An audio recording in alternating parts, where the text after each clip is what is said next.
Cancer একটি শব্দ যা আজকের দিনে পৃথিবীর অন্যতম আতঙ্কের নাম। এটি শরীরের কোষগুলোর অস্বাভাবিক বৃদ্ধি এবং বিভাজনের ফলে সৃষ্টি হয়, যা শরীরের অন্যান্য অংশেও ছড়িয়ে পড়তে পারে। এই রোগ আমাদের দেহের প্রাকৃতিক ভারসাম্যকে ভেঙে দেয় আর একসময় প্রাণনাশের কারণও হয়ে দাঁড়ায়। আজকের দিনে ক্যান্সার চিকিৎসার মূল ভরসা হলো তিনটি পথ: কেমোথেরাপি, রেডিয়েশন থেরাপি এবং সার্জারি।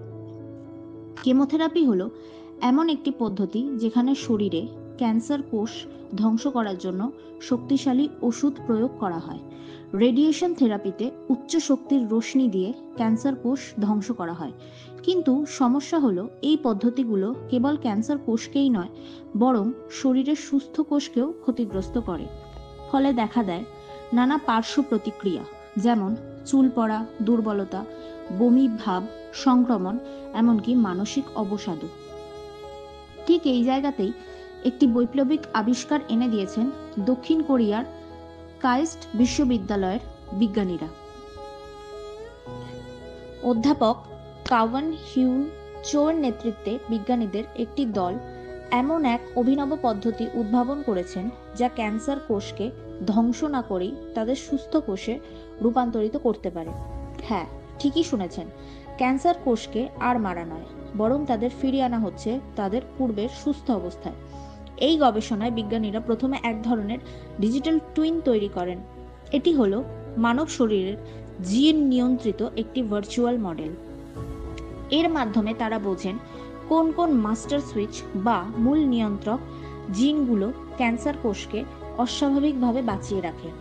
বিশেষ করে MYB, HDAC2 ও FOXA2 নামের তিনটি প্রধান জিনকে তারা শনাক্ত করেন। এরপর এই নির্দিষ্ট জিনগুলোর কার্যকারিতা বন্ধ করে দেন ল্যাবরেটরিতে তৈরি কোলন ক্যান্সার কোষে। ফলাফল অভাবনীয়। সেই কোষগুলো আর ক্যান্সার কোষের মতো আচরণ করেনি, বরং ধীরে ধীরে তারা স্বাভাবিক কোষের মতন আচরণ শুরু করে। বিভাজনের গতি কমে যায় এবং তারা আর শরীরের জন্য ক্ষতিকর থাকে না। এই পদ্ধতিটি পরীক্ষামূলকভাবে জীবন্ত ইঁদুরের শরীরেও প্রয়োগ করা হয়। দেখা গেছে যেসব ইঁদুরকে এই থেরাপি দেওয়া হয়েছিল, তাদের শরীরে টিউমার অনেকটাই ছোট আকার ধারণ করেছে, তুলনামূলকভাবে কম প্রাণঘাতী হয়েছে। সবচেয়ে আশ্চর্যের কথা, এই পুরো প্রক্রিয়াটির মধ্যে কোনো কেমোথেরাপি বা রেডিয়েশন থেরাপির ব্যবহার হয়নি, না হয়েছে কোনো অস্ত্রোপচার। কেবল কোষের জিনগত সুইচ ঘুরিয়ে দিয়েই বদলে ফেলা গেছে ক্যান্সারের গতিপথ। এই গবেষণা আজ শুধু দক্ষিণ কোরিয়ার সীমায় আবদ্ধ নয়, বরং সারা বিশ্বে চিকিৎসা বিজ্ঞানীদের মধ্যে নতুন আশার আলো জ্বেলেছে।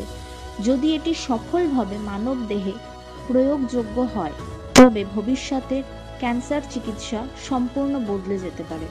হয়তো একদিন আমরা বলতে পারবো, ক্যান্সার আর মরণ ব্যাধি নয়, বরং একটি নিরাময়যোগ্য, নিয়ন্ত্রিত জৈবিক অবস্থা। এটি শুধু একটি বৈজ্ঞানিক সাফল্য নয়, এটি একটি মানবিক বিপ্লব।